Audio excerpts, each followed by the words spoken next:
ظاہراً تو تسلیم کر لے مگر دل سے اس سے مطمئن نہ ہو۔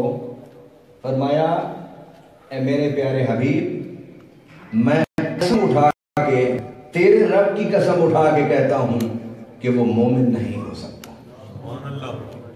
یعنی جب ایمان کی خیرات بانٹنے کا وقت آیا تب بھی لفظ وہی فرمایا، ربک، تیرے رب کی قسم۔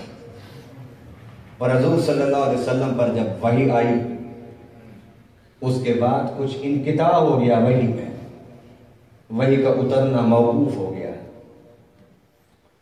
تو کافروں نے مختلف پروپیگنڈا شروع کر دیا، اور ایک کافر نے تو بڑے ہی نازیبا الفاظ اختیار کیے اور حضور شان میں اہانت کی، اور وہ لفظ اتنے بھاری ہیں کہ کوئی صاحب ایمان ان الفاظ کو بڑی آسانی سے اپنی زبان پر لا نہیں سکتا۔ اس نے گستاخی کی اور حضور کے بارے میں بھی گستاخی کرتے ہوئے کہا کہ محمد صلی اللہ علیہ وسلم کو اس کا رب چھوڑ گیا۔ ادھر انہوں نے یہ کہا، ادھر رب العالمین نے سیدنا جبرائیل کو بھیجا اور فرمایا جاؤ ان احمقوں کو بتاؤ کہ میں اپنے حبیب کو چھوڑ دوں گا۔ اور شروع کہاں سے کیا؟ قسم ہے پیارے تیرے چمکتے ہوئے چہرے کی، واللیل اذا سجا وا قسمیہ، قسم ہے اے پیارے تیری کالی زلفوں کی جب وہ کھل کے تیرے چمکتے ہوئے چہرے کو ڈھانپ لیتی۔ دو قسمیں، والضحیٰ واللیل اذا سجا۔ آگے فرمایا ما ودعک ربک وما قلی، تیرے رب نے تجھے نہیں چھوڑا اور نہ تیرا رب تجھ سے ناراض ہوا۔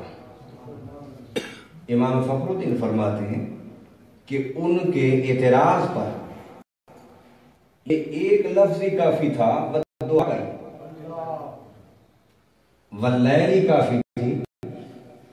ارے جو اپنے حبیب کے چمکتے ہوئے چہرے پر اتنا عاشق ہو کہ اس کی قسمیں اٹھا اٹھا کے اپنی محبت کا اظہار کرتا ہو، جو اس کی زلفوں پر اتنا نظر محبت رکھتا ہو، بھلا وہ رب چھوڑ دے گا جس طرح تم کہہ رہے ہو؟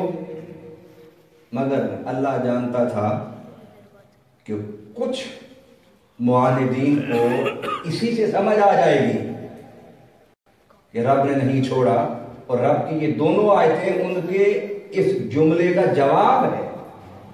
مگر فرمایا نہیں، کچھ احمق اور کند ذہن بھی ہوتے ہیں، ان کو بھی پتہ چلنا چاہیے، اس لیے فرمایا ما ودعک ربک وما قلی۔ اگر میری قسمیں اٹھانے سے تمہیں سمجھ نہیں آئی تو میں اعلانیہ واضح الفاظ میں بتا رہا ہوں کہ تیرے رب نے نہ تجھے چھوڑا نہ تجھ سے ناراض۔ اب یہاں بھی انہوں نے تو کہا تھا کہ محمد کا، علماء بیٹھے ان سے آج میں پوچھ لیجیے گا کہ انہوں نے کیا کہا کہ محمد کا رب محمد کو چھوڑ گیا۔ اللہ تعالیٰ نے محمد کا خدا چھوڑ گیا، اللہ چھوڑ گیا، مگر رب نے یہاں بھی جو لفظ اختیار فرمائے، پہلے تو قسمیں اور پھر اپنی ربوبیت کی نسبت مصطفیٰ کی طرف کر کے بھی بتایا، یہ بھی ایک خفیف اشارہ تھا۔ ارے میں مالک الملک ہو کے، احکم الحاکمین ہو کے، مجھے اگر کسی کی طرف نسبت کرتے ہوئے مزہ آتا ہے تو وہ نسبت مصطفیٰ، تو جس نسبت سے مجھے مزہ آتا ہو میں اسے بھلا کیسے چھوڑ سکتا ہوں؟